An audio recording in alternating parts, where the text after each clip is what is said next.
दोस्तों, आज मैं आपके सामने राजनीति करने नहीं बल्कि एक बेहद गंभीर और संवेदनशील मुद्दे पर कुछ सीधे और सच्चे सवाल रखने आई हूँ। जब एक ऐसा इंसान जिसने पूरे देश को अपने काम और विचारों से इंस्पायर किया हो, आज वही सोनम वांगचुक और उनके साथ आए लोग दिल्ली में पिछले 19 दिनों से अनशन पर बैठे हैं और प्रशासन की तरफ से कोई ठोस रिस्पांस नहीं आता दिख रहा, तो एक नागरिक के तौर पर हमें ठहर कर सोचना होगा।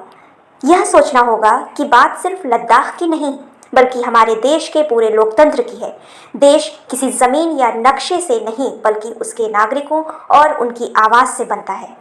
साल 2019 में जब लद्दाख को यूनियन टेरिटरी बनाया गया तो वहाँ के लोगों ने इसका दिल से स्वागत किया था, लेकिन आज वही लोग 1000 किलोमीटर पैदल चलकर दिल्ली क्यों आए हैं?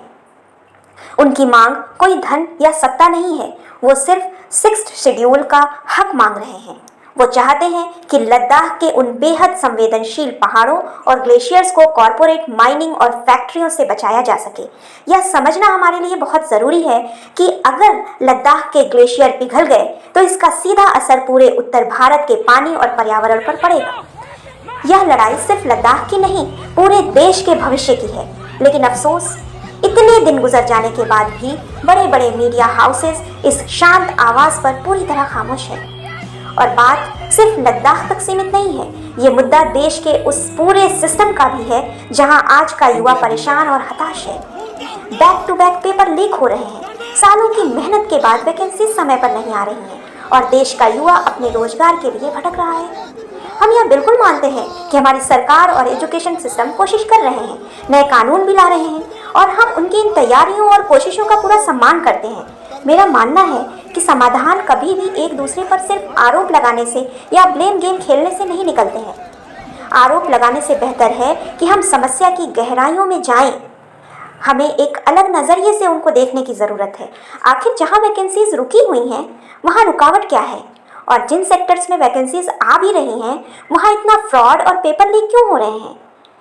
कहाँ कमियाँ हैं वो जानने की ज़रूरत है। ज़रा सोचिए, जो लोग आज पैसे देकर पेपर खरीद रहे हैं, जब वो लोग कल को हमारे सिस्टम में आएंगे तो इस सिस्टम का क्या हाल होगा? चाहे वो एजुकेशन विभाग हो, मेडिकल फील्ड हो या कंस्ट्रक्टिव क्षेत्र हो।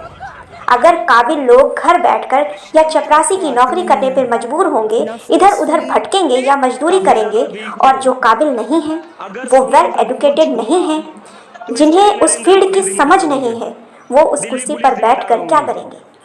इसे एक सीधे उदाहरण से समझिए। मान लीजिए कि किसी इंसान को खाना बनाना बिल्कुल नहीं आता, उसे नमक, मिर्च, मसालों की सही पहचान तक नहीं है, और हम मेहमानों को दावत पर बुला लें, तो सोचिए खाना क्या बनेगा और हमारे घर की क्या इमेज बनेगी। ठीक वैसे ही जो छात्र बिना डॉक्टरी की पढ़ाई किए, बिना किसी योग्यता के, सिर्फ पैसे के दम पर नीट जैसे एग्जाम्स क्लियर करके गवर्नमेंट मेडिकल कॉलेजेस पा जा रहे हैं, वो कल को डॉक्टर बनने के बाद मरीजों का क्या हाल करेंगे? क्या हम अपना इलाज ऐसे डॉक्टर से करवाना चाहेंगे? जो इंजीनियर बिना योग्यता के डिग्री खरीदेगा, उसके बनाए पुल और इमारतें कितनी सुरक्षित होंगी? इस पर हम सभी को बहुत गहराई से सोचने की ज़रूरत है। जब हम अपने घर में खाना बनाते हैं तो मुखिया की यह जिम्मेदारी होती है कि पहले मेहमान और घर के लोगों का पेट भरकर उनको खिलाएं, उसके बाद ही वो खुद खाते हैं। जब कोई इंसान किसी जिम्मेदारी को लेता है तो उसे हमेशा बहुत अलर्ट और संवेदनशील रहना पड़ता है। हमारा भारत तो एक युवा प्रधान देश कहा जाता है, दुनिया में सबसे ज़्यादा युवा हमारे पास हैं। लेकिन अगर हमारे देश की यह असली ताकत ये युवा रोजगार और पेपर लीक जैसे बुनियादी मुद्दों के लिए सड़कों पर भटकते रहेंगे, उनकी उम्र निकलती चली जाएगी, और जो वो काबिलियत अपने इस टाइम में देश के लिए दिखा सकते थे वो रुक जाएगी। आप खुद सोचिए कि देश आगे कैसे बढ़ेगा। शायद यही वजह है कि आज हर सेक्टर में, हर फील्ड में चीज़ें पूरी तरह से डिसेबल होती हुई दिखाई दे रही हैं। हर चीज़ें डिसबैलेंस हैं। क्यों? जब बुनियादी ही गलत है, हमारी बुनियाद ही गलत तरीके से रखी जा रही है, तो इमारत का डगमगाना तो तय है। इसलिए आज हमें एक बिल्कुल नए नज़रिए के साथ इन चीज़ों को देखने की ज़रूरत है। लोकतंत्र में सरकार और प्रशासन से हमारी यही आदरणीय अपील है कि वो शांत और अनुशासित आवाज़ को अनसुना न करें। बातचीत के जरिए लद्दाख के अधिकारों से लेकर युवाओं के पेपर लीक के मुद्दे तक हर समस्या का एक ठोस, पारदर्शी और मजबूत समाधान निकाला जाए।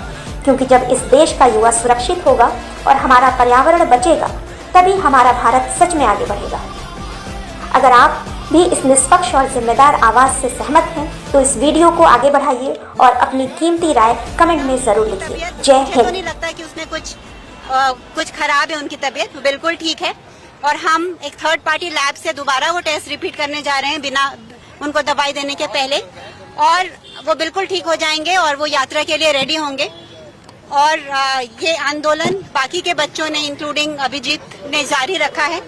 और अगर सोनम ना भी ज्वाइन कर सके वो यात्रा को, तो मैं उनको रिप्रेजेंट करते हुए वो यात्रा को लीड करूंगी। और वो होगा मंडे को जो प्लान है, वो ऐसा नहीं है कि सोनम को अगर वहां से जबरदस्ती ले आए हैं तो वो मेरा कर्मा तू, मेरा धर्मा तू, तेरा सब कुछ मैं, मेरा सब कुछ तू।